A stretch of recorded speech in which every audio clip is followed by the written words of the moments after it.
Senior doctor general physician Chaitanya చెల్లా.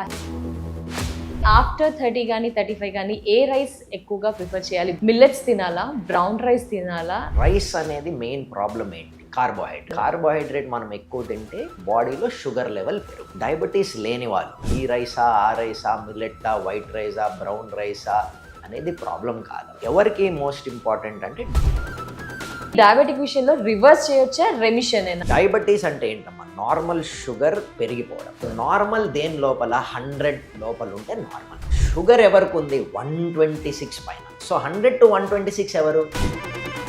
Heart attacks అయితే వినిపిస్తున్నాయి sir.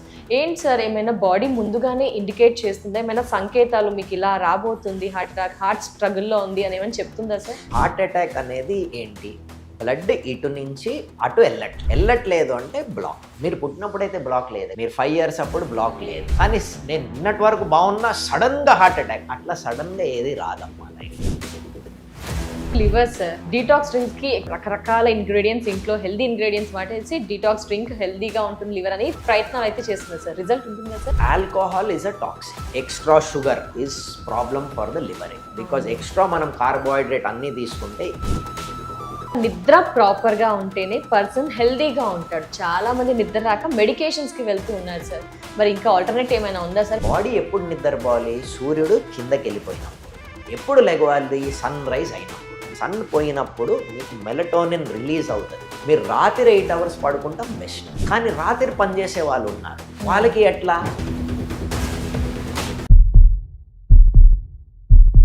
Hello everyone, welcome to Suman TV. Right now మనతో పాటు ఉన్నారు senior doctor general physician Chaitanya Chella here. మాట్లాడేద్దాం. మనం తినే మార్నింగ్ స్టార్ట్ చేసినప్పటి నుంచి డిఫరెంట్ ఫుడ్ తీసుకుంటూ ఉంటాం, డిఫరెంట్గా స్ట్రెస్ ఫీల్ అవుతుంటాం, రకరకాల మెడికేషన్స్ తీసుకుంటాం. ఏంటి వాటన్నిటి గురించి కూడా ఒక అవేర్నెస్ అయితే వచ్చేస్తుందండి ఈ ఎపిసోడ్లో.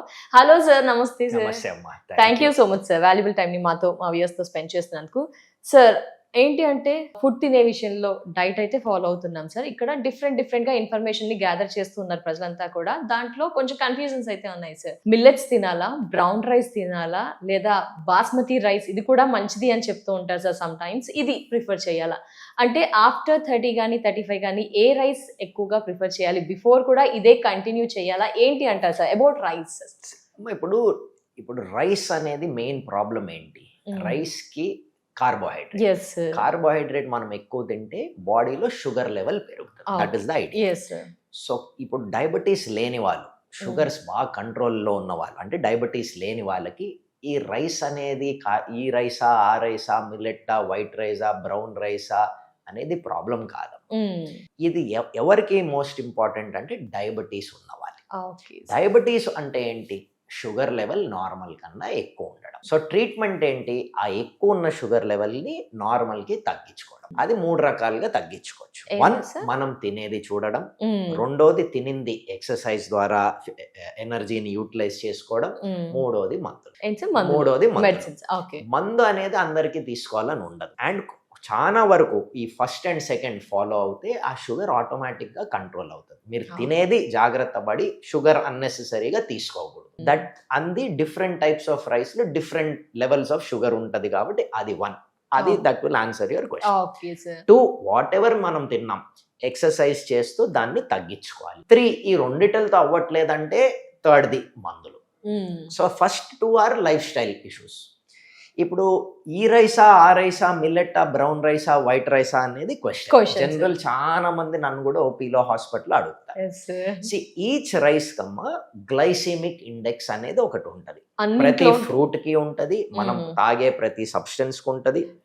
కూల్ డ్రింక్ కి ఉంటది, మ్యాంగోకు ఉంటది, మ్యాంగో జ్యూస్ కు ఉంటది, వైట్ రైస్ కు ఉంటది, అన్నిటి ఏది కన్స్యూమ్ చేసినా దానికి గ్లైసెమిక్ ఇండెక్స్ అనేది ఉంటుంది. స్పైసెస్ తిన్నా, these are for carbohydrates based food. Protein food, egg white అనుకోండి, ఇట్స్ ప్రోటీన్, దానికి గ్లైసెమిక్ ఇండెక్స్ అనేది ఉండదు. అట్లా. సో ఫ్రూట్స్ కి కూడా ఉంటాయి. సో ఇప్పుడు white rice has the highest glycemic index. So మీ బ్లడ్ షుగర్ పెరిగే ఛాన్స్ వైట్ రైస్ తో highest in rices. Brown rice కి కూడా గ్లైసెమిక్ ఇండెక్స్ ఉంటది, దాని వల్ల కూడా షుగర్ పెరుగుతుంది, బట్ వైట్ రైస్ అంత కాదు. సో దాని గ్లైసెమిక్ ఇండెక్స్ వైట్ రైస్ కన్నా తక్కువగా. మిల్లెట్స్ అన్ని ఇంకా తక్కువ గ్లైసెమిక్ ఇండెక్స్ ఉంటాయి. సో షుగర్ ఎక్కువ ఉండే వాళ్ళని మనం వైట్ రైస్ వద్దు, సో ఆప్షన్ ఏంటి, మనం ఇండియన్స్ రైసే తింటాం. ఓకే. నార్త్ ఇండియాలో చపాతి, అది Yes. కూడా కార్బోహైడ్రేట్. కార్బోహైడ్రేట్సే కదా. సౌత్ ఇండియాలో రైస్. సో వైట్ రైస్ తినద్దు, రైస్ తినద్దు అంటే అవ్వదమ్మా. మనం చపాతీలు తినలేము, తినలేము. ఏదో ఒకటో రెండో. Yes. అలాగే నార్త్ ఇండియన్స్ రోటీ తినే వాళ్ళని రైస్ తినమంటే తినలేరు. అందుకే మనం ఇండియాలో డాక్టర్లు రైస్ తగ్గించి రోటీలు తిను అంటాం, ఎందుకంటే మనకి అలవాటు లేదు. అట్లానే నార్త్ ఇండియన్స్ రోటీ తినే వాళ్ళని రోటీ ఆపి రైస్ తినండి అంటాం, ఎందుకు క్వాంటిటీ తగ్గించుకుంటారు. నంబర్ 1. ఓకే. 2, రైసే తినాలి అనుకుంటే వైట్ రైస్ వల్ల షుగర్ పెరుగుతుంది కాబట్టి దాని గ్లైసిమిక్ ఇండెక్స్ ఎక్కువ, కాబట్టి గ్లైసిమిక్ ఇండెక్స్ తక్కువ ఉండే బ్రౌన్ రైస్ తీసుకోండి. Okay sir. Got it. ఇంకా తక్కువ చేసుకోవాలి అంటే మిల్లెట్స్. Millets. మిల్లెట్స్ లో మోర్ ఏంటి, minerals, some amount of protein and glycemic index తక్కువ. సో డయాబెటీస్ ఉండే వాళ్ళకి రైసే తినాలి అనుకుంటే వైట్ రైస్ వద్దు అనుకుంటే బ్రౌన్ రైస్, వద్దు అనుకుంటే మిల్లెట్స్ లేదా రోటీ. సేమ్ కాన్సెప్ట్ ప్రపంచంలో ఎవరికైనా ఇదే. అంటే ప్రీ డయాబెటిక్ రాని నంబర్ 2, ఎక్సర్సైజ్ చేసి మీరు తినేది యూటిలైజ్ చేసుకుని కొట్టేసుకుని ఎనర్జీ ఫినిష్ అయిపోవాలి. ఆ ఎనర్జీ మీరు ఎక్సర్సైజ్ ద్వారా ఏం చెయ్యట్లేదు, కూర్చునే ఉంటున్నారు. అప్పుడు ఏమవుతుంది సార్? అప్పుడు అది బాడీలో స్టోరేజ్ పెరిగి లివర్లోకి ఫ్యాట్ లాగెళ్ళి ఇన్సులిన్ రెసిస్టెన్స్ అయ్యేటప్పటికి మీ షుగర్ లెవెల్ పెరుగుతానే ఉంటాయి. ఇప్పుడు చాలా మంది మీరు చూస్తారు, సార్ నేను 10 years నుంచి మందులు వాడుతున్నాను, నా షుగర్లు తగ్గట్లేదు. షుగర్లు ఎందుకు తగ్గట్లేదంటే మీరు ఈ గ్లైసిమిక్ ఇండెక్స్ ఎక్కువ ఉండే ఫుడ్లు రెగ్యులర్గా తీసుకుంటూ ఫ్యాట్ స్టోరేజ్ లివర్లో పెరిగి ఇన్సులిన్ రెసిస్టెంట్ అయిపోయింది. ఇప్పుడు మీరు తిన్నా తినకపోయినా మీ ఇన్సులిన్ పనిచేయదు, రెసిస్టెంట్. సో మీ షుగర్ ఎక్కువే ఉంటుంది. సో తినేది జాగ్రత్త పడి ఎక్సర్సైజ్ పెంచుకుంటే ఇన్సులిన్ రెసిస్టెన్స్ తగ్గుతుంది. సో ఎస్, డయాబెటిక్స్ ఉండే వాళ్ళు ఏది తినాలి అంటే హై గ్లైసిమికా లోవా? ఆన్సర్ సింపులే కదా, లో గ్లైసిమిక్. అది white rice, brown rice, millets లో ఎందులో తక్కువ? మిల్లెట్స్ లో తక్కువ. Exercise is next most important. ఈ 2 లైఫ్ స్టైల్ చేంజెస్. నేను ఆల్కహాల్ తాగేస్తాను, రోజుకి 5 పెగ్గులు తాగుతానంటే మీకు ఇన్సులిన్ రెసిస్టెన్స్, మీ షుగర్ తగ్గదు. కాఫీ, మా ఇంట్లో మొన్న పెళ్ళయింది జిలేబీలు తిన్నానంటే ఎవరి కోసం తింటున్నారండి? మీ హెల్త్ మీరు చూసుకోవాలి, తినండి. లైఫ్ అనేది ఎంజాయ్ కూడా చెయ్యాలి కదమ్మా. వన్ మ్యాంగో తినండి, 5 తినే అవసరమే ఉంది. ఒక జిలేబీ తినండి, 5 తినే అవసరమే ఉంది. So some control is important. Okay sir. జనరల్గా ఈ డయాబెటిక్ గురించి డిస్కస్ చేస్తున్నాం కాబట్టి కొందరు మార్నింగ్ లేవగానే వాళ్ళ డయాబెటిక్స్ లెవెల్స్ హైగా ఉంటాయి, స్పైక్ ఎక్కువగా అయిపోతుంది. ఏంటి సార్ ఈ సిచ్యుయేషన్? మార్నింగ్ ఎందుకు లెవెల్స్ అలా ఎక్కువగా ఉంటూ ఉంటాయి? అమ్మ సింపుల్ అమ్మ, ఇప్పుడు this is also common question. నా షుగర్స్ ఎప్పుడు ఎక్కువ అవుతుందంటే మీరు ఏమీ తినకపోతే మీ షుగర్ లెవెల్ పెరుగుతుందా? పెరగదు. సో ఆన్సర్ అందులోనే ఉంది కదా, మీరు ఏమీ తినట్లేదు అంటే షుగర్ పెరగదు. రైట్. ఇప్పుడు ఇది మా టెస్ట్లో చాలా ఈజీగా కనిపెడతాం. మీకు జనరలీ మీరు ఎవ్రీ మంత్ షుగర్కి వచ్చినప్పుడు ఫాస్టింగ్ షుగర్ అడుగుతాం. 3 months వచ్చినప్పుడు ఈ ఫాస్టింగ్ షుగర్ యూరిన్తో పాటు 3 months షుగర్ అడుగుతాం. 3 months షుగర్ అంటే ఏంటి? మీ బ్లడ్లో ఎంత షుగర్ లాస్ట్ 3 monthsలో HbA1c. ఇప్పుడు మీరు దాంతో పాటు ఫాస్టింగ్ షుగర్ కూడా చేయమంటారు. వీళ్ళు ఫాస్టింగ్ షుగర్ చేస్తారు. ఎట్లా చేస్తారు? ఓవర్ ఫాస్టింగ్ చేస్తారు. అంటే నాకు రేపు టెస్ట్ ఉంది కాబట్టి లంచ్ నేనేం తక్కువ తింటాను, డిన్నర్ తినరు. Psychologically they are cheating themselves. తినరు. తినకుండా పొద్దున అది కూడా లేట్కి వెళ్ళి, చూసారా సార్ నాది 100 లోపల ఉంది, కానీ 3 months షుగర్ ఆకాశంలో ఉంటది. ఎందుకంటే 3 months మీరు ఫాస్టింగ్ చేయలేదు. So that is how they cheat the test అమ్మా. అట్లా చీటింగ్ చేస్తే నష్టపోయేది ఎవరు? అట్లా ఫస్ట్ అట్లా చేయకూడదు. సో ఈ 3 months షుగర్ ఆకాశంలో ఉండి మీ ఫాస్టింగ్ నార్మల్ ఉంది అంటే అర్థం ఒకటే, you are cheating the test. So night మీరు ఏమీ తినకుండా మార్నింగ్ షుగర్స్ పెరుగుతున్నాయి అంటే 2 things అమ్మా. ఐదర్ మీరు తీసుకునే డోస్ ఆఫ్ టాబ్లెట్ రాత్రి సరిపోవట్లేదు. Okay sir. సో మీరు తీసుకునేది సరిపోవట్లేదు కాబట్టి అది దాన్ని 100లోకి తేలేకపోతుంది కాబట్టి పొద్దున 150-200 ఉంది. సో ఇందులో night dose of sugar tablet పెంచుకోవాలి. ఇంకొక టైప్ ఉంది, షుగర్ టాబ్లెట్ మీరు ఎక్కువ తీసేసుకుంటున్నారు. సో షుగర్ మార్నింగ్ 2 o'clock 3 o'clockకి 50-60 అయిపోయింది. సో బాడీ స్టిరాయిడ్ని, బాడీ ఎడ్రినలిన్ని రిలీజ్ చేసి ఆ షుగర్ని పెంచుతుంది. అట్లా కూడా మీకు మార్నింగ్ షుగర్ పెరిగి ఉంటుంది. ఈ రెండిటల్లో డిఫరెన్స్ కనుక్కోవాలి అంటే పొద్దున 2 to 3 o'clock మధ్యలో షుగర్ చెక్ చేయాలి. Okay sir. There is a difference. ఒకటి తక్కువ టాబ్లెట్ తీసుకుంటున్నారు కాబట్టి షుగర్ ఎక్కువ ఉంటుంది, సో మందు సరిపోట్లేదు. ఇంకోటి మీరు ఓవర్ తీసుకుంటున్నారు, సో షుగర్ పడిపోయి బాడీ రెస్పాన్స్ లో పెంచేసింది మార్నింగ్. ఈ 2 ఆర్ వెరీ చెక్ చేసుకోవాలి. ఎస్, క్లారిటీ, చాలా క్లారిటీ ఇచ్చేసి సార్. సార్ ఈ విషయం చెప్పండి సార్, రివర్స్ డయాబెటిక్ రివర్స్ ఈ మాట ఎక్కువగా అక్కడ అన్ని చాలా చోట్ల చూస్తూ ఉన్నాం, డాక్టర్స్ నుంచి తక్కువగా వింటూ ఉన్నాం సార్. సార్ ఈ డయాబెటిక్ విషయంలో రివర్స్ చేయొచ్చా, రెమిషన్ అయినా, అలాగే ప్రీ డయాబెటిక్ విషయంలో కూడా? డయాబెటీస్ అంటే ఏంటమ్మా, నార్మల్ షుగర్ పెరిగిపోవడం. సో నార్మల్ దేని లోపల 100 లోపల ఉంటే నార్మల్. అవును సార్. షుగర్ ఎవరికి ఉంది 126 పైన, సో 100 to 126 ఎవరు ప్రీ డయాబెటీస్. అంటే నువ్వు కంట్రోల్ చేసుకుని లైఫ్ స్టైల్తో నార్మల్కి వెళ్ళొచ్చు, నేను కేర్లెస్గా ఉంటాను అంటే డయాబెటీస్కి వెళ్ళొచ్చు. So normal less than 100 to 126 pre 126 or పైన డయాబెటీస్. ఇది సింపుల్.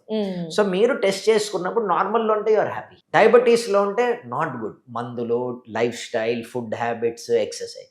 ప్రీలో ఉండే వాళ్ళకి ఛాన్స్ ఆఫ్ నార్మల్లో ఉంది, డయాబెటీస్ అయ్యే ఛాన్స్ కూడా ఉంది. సో వీళ్ళకి లైఫ్ స్టైలే, మందులు అవసరం లేదు కదా, డయాబెటీస్ కాదు కదా, మందులు అవసరం లేదు. సో ప్రీ డయాబెటీస్ లో ఉండే వాళ్ళు ఏం చేయాలి, ఎక్సర్సైజ్, తినేది జాగ్రత్త. ఏం తినకూడదు, రైస్ తగ్గించుకోండి, మీకు డయాబెటీస్ లేదు తగ్గించుకోండి, కార్బోహైడ్రేట్స్ తగ్గించుకోండి, కాఫీ టీలో షుగర్ తగ్గించుకోండి, మ్యాంగో ఒకటి తింటుంటే రెండొద్దు, హాఫ్ తినండి. దెన్ 2 తినింది ఎక్సర్సైజ్ ద్వారా యూటిలైజ్ చేసుకోవాలి, అప్పుడు మీరు నార్మల్కి వెళ్తారు. మీరు ఇప్పుడు కూడా కంట్రోల్లో లేదు, డయాబెటీస్కి వస్తే మూడోది మందులు వాడడం స్టార్ట్ అవుతుంది. సో వేర్ యూ వాంట్ అనేది మీరు డిసైడ్ చేసుకోవాలి. ఓకే, సో రివర్స్ అయితే ప్రీ డయాబెటిక్ లో, సో డయాబెటీస్ ఇస్ రివర్సబుల్ అమ్మా. ప్రీ డయాబెటీసే కాదు, డయాబెటీస్ ఆల్సో ఇస్ రివర్సబుల్. మందులతో పాటు మీరు ఇవన్నీ బాగా చేసుకోగలిగి షుగర్ లెవెల్ తగ్గుతుంది, HbA1c 6.5 దగ్గరకు వచ్చేసింది, మందులు ఇంకా తగ్గిస్తాం, మీరు డయట్ ఫాలో అవుతూ ఎక్సర్సైజ్ బాగా చేస్తూ ఇంకా షుగర్ని తగ్గించుకోగలిగితే మందులు కూడా ఆపుతాం. కానీ జనరల్గా అందరూ ఏంటి, నేను నచ్చింది నేను తింటాను, నేను ఎక్సర్సైజ్ చేయలేను, నేను చాలా కష్టపడుతున్నా, మందులు వాడుతున్నా కదా, ఇట్లాంటి వాళ్ళకి 4th థింగ్ స్టార్ట్ అవుతుంది అమ్మా, side effects of medicine. Because medicine కి కూడా ఒక లెవెల్ తర్వాత దానికి ఫంక్షన్ తగ్గిపోతుంది, బాడీకి అలవాటు, దాన్ని టాకిఫిలాక్సిస్ అంటాం. It occurs in antibiotics, in high cardiac medicines also. So, lifestyle changes అనేది most important. Lifestyle changes are 2A. తినేది జాగ్రత్త, exercise. These 2 will control sugar, BP, cholesterol, heart problems, strokes, kidney issues. తినడం కూడా మొత్తం మానేయమని చెప్పట్లేదు, ఒక బ్యాలెన్స్డ్ హెల్దీ మీల్ ని అలవాటు చేసుకోండి, కన్సిస్టెన్సీ మెయింటైన్ చేయండి అని చెప్పి. మనం human, we also have to enjoy life. So you don't 5 మామిడికాయలు తినే అవసరం లేదు, ఒకటి తినండి. 5 జిలేబీలు అవసరం లేదు, ఒకటి తినండి. సార్ మీరు మాట్లాడుతూ హార్ట్ అటాక్స్ అని చెప్పారు సార్, వర్డ్ వినిపించింది కదా సార్. బయట కూడా చాలా మంది ప్రజల నుంచి 30-35 ఇలా పడిపోతూ ఉన్నారు, మార్నింగ్ లేవగానే ఇలా హార్ట్ అటాక్స్ అయితే వినిపిస్తున్నాయి సార్. ఏంటి సార్, ఏమైనా బాడీ ముందుగానే ఇండికేట్ చేస్తుందా, ఏమైనా సంకేతాలు మీకు ఇలా రాబోతుంది హార్ట్ అటాక్, హార్ట్ స్ట్రగుల్లో ఉంది అని ఏమైనా చెప్తుందా సార్? సేమ్ ఇప్పుడు హార్ట్ అటాక్ అనేది ఏంటి, బ్లడ్ ఇటు నుంచి అటు వెళ్ళట్లేదు అంటే బ్లాక్. మీరు పుట్టినప్పుడైతే బ్లాక్ లేదు కదా, మీరు 5 years అప్పుడు బ్లాక్ లేదు, కానీ నేను నిన్నటి వరకు బాగున్నా సడన్ గా హార్ట్ అటాక్, అట్లా సడన్ గా ఏది రాదమ్మా లైఫ్. ఆ బ్లాక్ అనేది మీకు ఎప్పుడో మొదలయ్యి 20 years, 15, 20, 25 years లో 1%, 5% అయ్యి 20 అయ్యి 25 అయ్యి 30 అయ్యి 100% బ్లాక్ అయ్యే వరకు మీరు కేర్లెస్ గా చెక్ చేసుకోకుండా, ఏది చెక్ చేయకుండా, జాగ్రత్త పడకుండా ఉన్నారు కాబట్టి 100% బ్లాక్ అయినప్పుడు మీకు హార్ట్ అటాక్ వచ్చి మీరు ఎమర్జెన్సీకి వెళ్తారు. మీరు చెక్ చేసుకోలేదు, ఏం చెక్ చేయాలి హార్ట్ అటాక్ రాకూడదు ఫస్ట్ మీ బేసిక్ మాస్టర్ హెల్త్ చెకప్. అంటే ఏంటి, blood, urine, liver, kidney, sugar, cholesterol, thyroid. Heart కి కావాల్సింది 3. హార్ట్ లో 3 సిస్టమ్స్ అమ్మా. కరెంట్ అనేది ఈసీజీ. ఈసీజీ బ్లడ్ ఫోన్ ని ఫుల్ బ్లాక్ అవుతేనే చూపిస్తుంది. అందుకంటే హార్ట్ అటాక్ తో వెళ్ళినప్పుడు ఈసీజీ చేస్తారు, ఎందుకంటే హార్ట్ పోవట్లేదు, కరెంట్ మారిపోయింది. ఈసీజీ చెప్పేది కరెంటే, హార్ట్ కి పంపింగ్ కెపాసిటీ ఉంటది, అది చెప్పేది ఎకోగ్రామే, 2D ఎకో. ఎకో కూడా బ్లడ్ ఫుల్ గా బ్లాక్ అయిపోతే మూమెంట్ తగ్గిపోతుంది, ఎందుకంటే హార్ట్ మసిల్ కి బ్లడ్ వెళ్ళట్లేదు, సో కండకి బ్లడ్ లేదు కాబట్టి ఉంటుంది. మూడోది బ్లడ్ ఫ్లో యాంజియోగ్రామ్. యాంజియోగ్రామ్ 2 రకాలు. హార్ట్ అటాక్ అయిన వాళ్ళకి హాస్పిటల్లో క్యాత్ ల్యాబ్ లో యాంజియోగ్రామ్, ఫుల్ యాంజియో. మీరు నేను మన బ్లడ్ ఫ్లో ఎట్లా ఉంది చెక్ చేసుకోవాలంటే CT scan of the heart, CT coronary angiogram అంటారు. సో ఈ 3 ముఖ్యం: ECG current of the heart, echo pumping of the heart, blood ఫ్లోకి యాంజియోగ్రామ్. యాంజియోగ్రామ్ మీరు నేను బాగున్నాం, మనం చేసుకునేది ఎందుకు? మనకి నొప్పి లేదు, ఆయాసం లేదు, హార్ట్ ఫెయిలియర్ లేదు, చెక్ చేసుకోవాలి కాబట్టి సిటీ స్కాన్ యాంజియోగ్రామ్ చాలు. ఫుల్ యాంజియోగ్రామ్ ఎవరికి చేస్తాం? ఈయనకి బ్లాక్ ఉన్నట్టే ఉంది, నాకు ఈసీజీలో మార్పులు ఉన్నాయి, ఎకో ఫంక్షన్ లేదు, ఆయాసపడుతున్నాడు, గుండె నొప్పి చెప్తున్నాడు, ఆయనకి ఫుల్ యాంజియోగ్రామ్ హాస్పిటల్లో ఈ డయాగ్నోస్టిక్ సెంటర్స్ లో ఫుల్ యాంజియోగ్రామ్ చేయలేరు.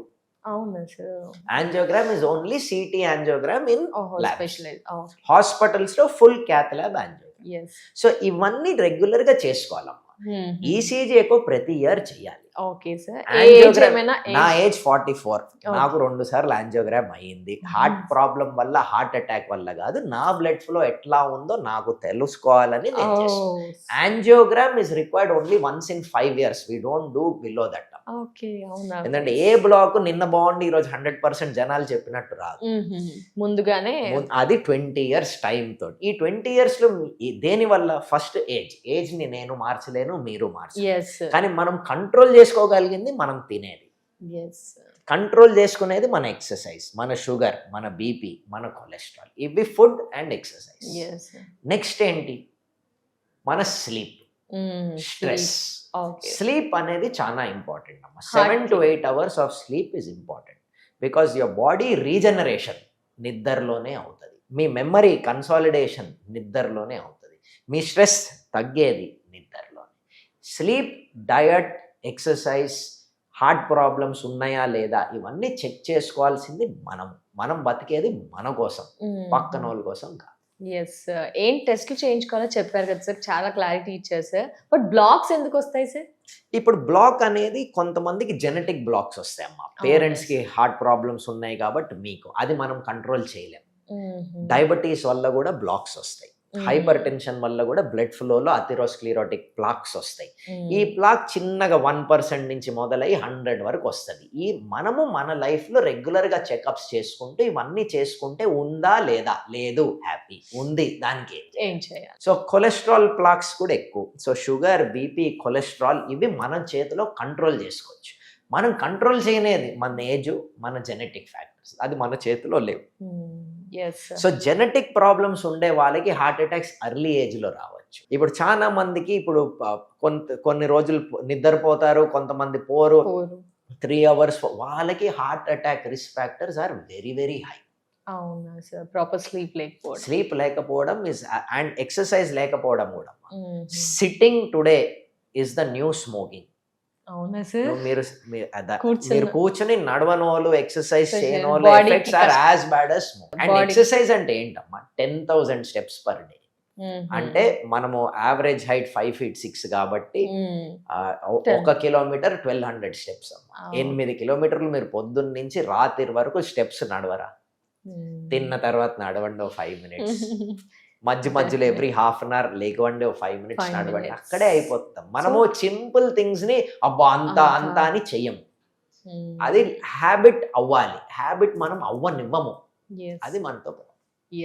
గుండెని ఎలా పదిలంగా ఉంచుకోవాలి, దానికి ఏం చేయాలో చెప్పారు sir. Coming to liver sir, detox drinks కి ఎక్కువగా ప్రాధాన్యత ఇస్తున్నారు ప్రజెంట్ పీపుల్ అంతా కూడా. రకరకాల ఇంగ్రీడియంట్స్, ఇంట్లో హెల్దీ ఇంగ్రీడియంట్స్ వాటేసి డీటాక్స్ డ్రింక్ హెల్దీగా ఉంటుంది లివర్ అని ప్రయత్నాలు అయితే చేస్తున్నారు సార్. రిజల్ట్ ఉంటుందా సార్? అమ్మా సింపుల్ అమ్మా. ఇప్పుడు alcohol is a toxin, mercury is a toxin, aluminium is a toxins. With other మనం వేరే life style food, extra sugar is problem for the liver. Because extra మనం కార్బోహైడ్రేట్ అన్ని తీసుకుంటే body దాన్ని స్టోర్ చేయాలి. ఎట్లా? ఫ్యాట్. ఎక్కడ? Liver. So fatty liver. So sugar కూడా మీకు పాయిజన్, ఆల్కహాల్ కూడా పాయిజన్, కొలెస్ట్రాల్, ఫ్యాటీ ఫుడ్స్ కూడా పాయిజన్. ఇవి మీరు తగ్గించుకుంటే చాలు. ఈ లివర్ డీటాక్సిఫికేషన్ అనేది ఏంటమ్మా, ఇది మెడికల్ టర్మినాలజీలో ఎక్కడ లేదా sir? ఫుల్ గా రాసి ఉండదు. Clean ఇది అయిపోతుంది. వాట్సాప్ ఈ న్యూట్రిషనిస్టులు చేసేది మాత్రమే. ఇప్పుడు మీరు తాగకూడదు, తినకూడదు, తినకపోతే లివర్ ఆటోమేటిక్ గా డీటాక్సిఫై అయిపోతుంది. నేను మందు తాగుతాను, డీటాక్స్ డ్రింక్ తాగుతానంటే అర్థమే లేదు. టాక్సిన్ ని తగ్గించుకుంటే, and liver is the only organ అమ్మా can regenerate in the body. Abuse ని తీసుకుని రీజనరేట్ అయ్యి ఒక క్రమం ఇంకా అవ్వదు. అది అవ్వనప్పుడు liver failure, cirrhosis. Once liver failure వస్తే దేర్ ఇస్ నో రివర్సబిలిటీ. ఏ డీటాక్స్ డ్రింక్ కానివ్వండి, ఏది తీసుకున్నా అవ్వదు. లివర్ ట్రాన్స్ప్లాంట్ మాత్రమే. కిడ్నీకి ఒకసారి ఇన్సల్ట్ అయితే ఫినిష్డ్, హార్ట్ ఇన్సల్ట్ అయితే ఫినిష్డ్, స్ట్రోక్ వచ్చింది అంటే you're finished. But liver can regenerate. Don't abuse your liver. Yes sir, మరి ఫ్యాటీ లివర్స్ ఎక్కువగా ఉంటున్నా మీరు కూడా దానికి హాని చేయకండి అని చెప్తున్నారు. ఎలా ప్లాన్ చేసుకోవాలి ఈ ఫ్యాటీ లివర్స్ రాకుండా? లివర్ ని చాలా జాగ్రత్తగా ఎలా చూసుకోవాలి? లైఫ్ స్టైల్ ఇష్యూ కదమ్మా ఫ్యాటీ లివర్. మీరు తినేది, మీరు తినే షుగర్ తగ్గించుకోవాలి. Okay sir. Cholesterol food, oily food, fatty food తినాలి. ఇప్పుడు మీ ఇంట్లో మీ అమ్మ మీ హెల్త్ ని ఆలోచించి ఫుడ్ చేస్తారు. బ్రేక్ఫాస్ట్ చేసిన తర్వాత ఆయిల్ పడేస్తారు. లంచ్ టైంలో మళ్ళీ కొత్త ఆయిల్ ఫుల్ పడేస్తారు. డిన్నర్ టైంలో మళ్ళీ కొత్త ఆయిల్ ఫుడ్, డిన్నర్ ఆయిల్ పడేస్తారు. స్విగ్గీ, జొమాటో అది చేస్తుందా? మీ రోడ్ మీద షాప్ అది చేస్తుందా? అదే ఆయిల్ పొద్దున టిఫిన్ నుంచి, లంచ్ నుంచి, మధ్యాహ్నం స్నాక్స్ నుంచి, డిన్నర్కి వెళ్ళి మీరు రాత్రి ఆ ఆయిల్లో వచ్చిన చెత్త కొలెస్ట్రాల్ అంతా మిగిలి ఉండి రాత్రి మనం ఆర్డర్ చేసి అది తింటాం. నెక్స్ట్ డే కూడా వాళ్ళు వాడే ఛాన్స్, అది కూడా ఛాన్స్ ఉంటుంది. సో అట్లాంటిది ఎప్పుడు తినకూడదు. సో ఇంట్లో ఫుడ్డే ఆల్వేస్ బెటర్. ఎందుకంటే ఈ బయట క్వాలిటీ ఆఫ్ ఆయిల్ మనకు తెలియదు, క్వాలిటీ ఆఫ్ ఫుడ్ మనకి తెలియదు. అది చికెనా, మటనా, క్రోవా అనేది మనకి తెలియదు. ఏం తింటున్నామో చెప్పలేము. ఆ ఆయిల్ని వాళ్ళు మార్చుతారమ్మా? మార్చరు. సో పొద్దున్న నుంచి కుక్ చేసిన చెత్త అంతా ఆయిల్లోకి వస్తుంది. మళ్ళీ మధ్యాహ్నం అదే ఆయిల్లోకి యాడ్ చేస్తాడు. ఆ సమోసాలు అందులోనే చేస్తాడు, రాత్రి చికెన్ బిర్యానీ అందులోనే చేస్తాడు. ఇందులో టేస్ట్ తప్ప బాడీకి మంచిది ఏది ఉండదు. ఎంత కుదిరితే అంత ఈ బయట ఫుడ్స్ తినకూడదు, బయట ఆయిల్ తినకూడదు, బయట షుగరీ థింగ్స్ తినకూడదు. కూల్ డ్రింక్స్ ఇవన్నీ ప్యాకేజ్ ఏదైతే ప్లాస్టిక్ కవర్లో వస్తుందో, chips, Lay's, Uncle chips, fried food, ఇవన్నీ కూల్ డ్రింక్స్ ఇవన్నీ యాజ్ మచ్ పాసిబుల్ తీసుకోకూడదు. అప్పుడప్పుడు ఇస్ ఓకే. అంటే తింటే నాకు వచ్చేస్తే రాదు, మీరు అబ్యూస్ చేస్తుంటేనే మీకు ఏదైనా వచ్చేది. Okay sir. సో సార్, ఇదైతే చెప్పారు, ఏ సమస్యకు చూసినా కూడా నిద్ర ప్రాపర్ గా ఉంటేనే పర్సన్ హెల్దీగా ఉంటాడు. చాలా మంది నిద్ర రాక మెడికేషన్స్ కి వెళ్తూ ఉన్నారు సార్. మరి ఇంకా ఆల్టర్నేట్ ఏమైనా ఉందా సార్? మెడికేషన్స్ వద్దు, ప్రాపర్ స్లీప్ కావాలంటే ఏం చేయాలి? అమ్మ, ఇప్పుడు స్లీప్ అనేది బాడీకి 7 to 8 hours of sleep is important అమ్మా. స్లీప్ డే టైంలో పడుకుంటున్నారు అంటే మీ బాడీకి day time, night time difference తెలుసు. మీ బాడీ ఎప్పుడు నిద్రపోవాలి? సూర్యుడు కిందకి వెళ్ళిపోయినప్పుడు. ఎప్పుడు లెగవాలి? సన్ రైజ్ అయినప్పుడు. సో మీరు రాత్రి పడుకుంటాం అనేదే బెస్ట్. బికాజ్ మీ బాడీకి సిర్సాడియన్ రిథమ్ అని ఉంటుంది. మీ బాడీ డిజైన్ అయ్యింది రాత్రి పడుకోవడానికి, పొద్దున పడుకోవడానికి కాదు. ఎందుకంటే మీరు సన్ పోయినప్పుడు మీకు మెలటోనిన్ రిలీజ్ అవుతుంది. అది మీ సిర్సాడియన్ రిథమ్. రాత్రి నిద్రపోండి అని చెప్తుంది. మీరు రాత్రి 8 hours పడుకుంటాం బెస్ట్. పొద్దున్న నేను 8 hours పడుకుంటున్నా అనేది రాత్రి 8 hours ఈక్వల్ కాదు. కానీ రాత్రి పనిచేసే వాళ్ళు ఉన్నారు, వాళ్ళకి ఎట్లా అంటే డార్క్ రూమ్ మెయింటైన్ చేసుకోవడం. సో మీరు మెలటోనిన్ రిలీజ్ చేయిస్తాం. సిర్సాడియన్ రిథమ్ మీరు ఫాలో అవ్వలేరు కాబట్టి ఆ డార్క్ రూమ్ ప్యాటర్న్ అది డెఫినెట్లీ యూస్. ఇవన్నీ ఫాలో అవుతూ కూడా స్ట్రెస్ తగ్గించుకోకపోతే నిద్ర రాదమ్మా. So stress is also important. ఇవన్నీ చేస్తూ కూడా అవ్వని వాళ్ళకే మెడిసిన్స్ అనేది ఉంటాయి. షార్ట్ యాక్టింగ్, లాంగ్ యాక్టింగ్ అనేది we have to decide individual. Definitely. Thank you so much sir, such a valuable and wonderful information మాకు మా వ్యూస్కి అందించినందుకు. Thank you so much sir. నమస్తే.